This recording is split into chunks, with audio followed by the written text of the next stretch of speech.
Sully est un monstre bleu tout poilu recouvert de taches violettes. De son côté, son ami Bob est totalement vert et n'a qu'un œil. Comme tous les monstres, leur travail est de faire peur aux enfants. Chaque nuit, une armée de monstres hautement spécialisés entre dans la chambre des enfants grâce à des portes magiques. Ils font peur aux petits, recueillent leurs cris et les transforment en énergie pour Monstres et compagnie, une centrale électrique de Monstropolis. Mais les temps sont durs. Les enfants de nos jours, de mon temps, ils avaient peur pour un rien, marmonne le directeur Waternose. Sully est le plus célèbre de toutes les terreurs d'élite. Avec son assistant et coach Bob, il obtient toujours le plus grand nombre de cris. Waternose le prend sans cesse en exemple. Cette situation attise la jalousie d'un autre monstre, Léon, qui possède la faculté de se camoufler. D'ailleurs, il ne fait rien pour cacher sa jalousie. Les terreurs d'élite doivent respecter de nombreuses règles et faire très attention durant leur mission. En effet, les monstres sont convaincus que les enfants sont dangereux pour eux. S'ils rapportent des objets toxiques, comme la chaussette d'un enfant, c'est le branle-bas de combat.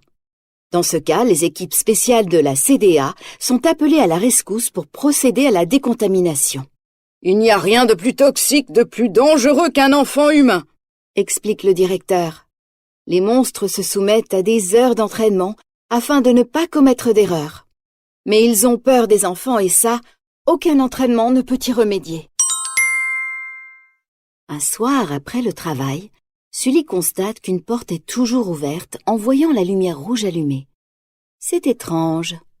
Et c'est là que les ennuis commencent. Une petite fille est entrée par la porte sans que personne la remarque. Le monstre désigné pour lui faire peur est Léon.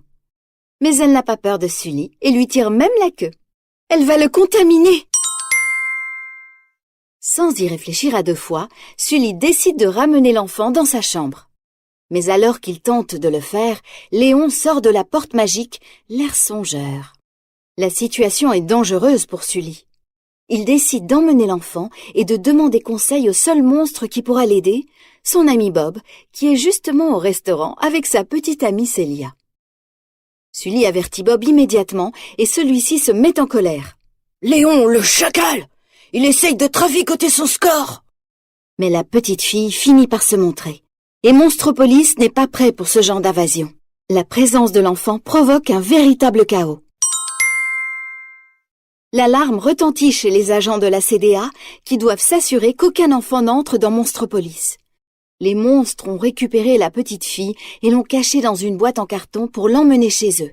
« Ça va te paraître idiot, mais je ne crois pas que l'enfant soit dangereux, » dit Sully à Bob qui a une peur monstrueuse d'être contaminé.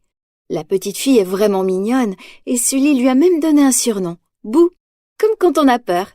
Sully et Boo sont devenus amis. Mais le vilain Léon a découvert que les deux monstres cachaient Boo et il veut qu'il la lui donne. C'est lui, après tout, qui est chargé de lui faire peur. Mais Sully ne lui fait pas confiance et il a bien raison. Ils ouvrent la porte magique pour renvoyer Boo chez elle. Bob entre d'abord dans sa chambre et saute sur son lit pour lui montrer que tout va bien. Mais soudain, il est capturé par Léon qui l'a pris pour Boo et qui l'emmène dans son repère secret où il a construit une étrange machine. Bob, désormais prisonnier du sinistre Léon, découvre que la mystérieuse machine sert à faire crier les enfants encore plus fort que d'habitude. « Je m'apprête à révolutionner l'industrie de l'effroi, » explique Léon. Désormais, son plan est clair.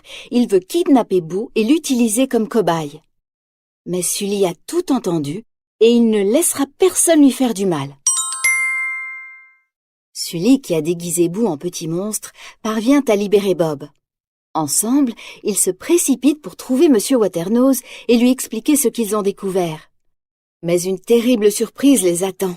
Le directeur fait partie du complot et il est de mèche avec Léon. « Je regrette que vous soyez impliqué dans cette histoire, » dit-il avant d'ajouter, « mais nous allons pouvoir remédier à ça pour le bien de la compagnie. » Puis il attrape Boo et pousse Sully et Bob vers une porte magique qui les dépose loin dans l'Himalaya en pleine tempête de neige. Bob est furieux contre Sully. À cause de toi, je vais glaçonner ad vitam dans ce pays de malheur. Pays de malheur? S'exclame le Yéti à un collègue qui vit là. Attendez de visiter le village local. Un village? Est-ce qu'il y a des enfants? Demande Sully. Cela signifie qu'il y a une porte. Voilà comment ils retournent à Monstropolis pour sauver Boo. Mais Léon veut les arrêter à tout prix. Une course-poursuite ébouriffante a lieu entre les portes magiques dans le sous-sol de la centrale. Lorsque Léon attrape Boo, elle n'a plus peur de lui.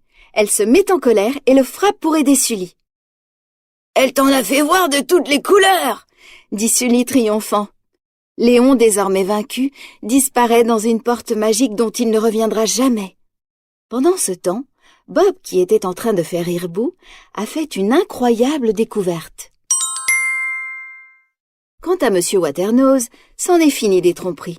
Il est arrêté par la CDA grâce à Germaine, officiellement employée des archives, qui est en réalité le numéro 1 de la CDA. Elle était en filature secrète dans la centrale. Hélas, Boo doit retourner dans sa chambre et sa porte magique sera détruite pour toujours. Ce sont les règles. « Ça veut dire que jamais je ne la reverrai ?» demande Sully tristement. Il dit alors adieu à la petite fille. Mais au fait, qu'a découvert Bob pendant qu'il amusait Boo? Quelque chose d'extraordinaire. Le rire des enfants produit beaucoup plus d'énergie que leurs cris. Sully est désormais le nouveau directeur de Monstres et compagnie, où les rires fusent de toutes parts. Mais Boo lui manque. Ce qu'il ignore, c'est que Bob a récupéré tous les morceaux de sa porte, et il est en train de la reconstruire, pièce par pièce. Il n'y a plus qu'un morceau manquant, et c'est Sully qui l'a. Il l'insère, et la lumière rouge s'allume, la porte est ouverte. Boo peut retrouver Sully et rire avec son monstre préféré.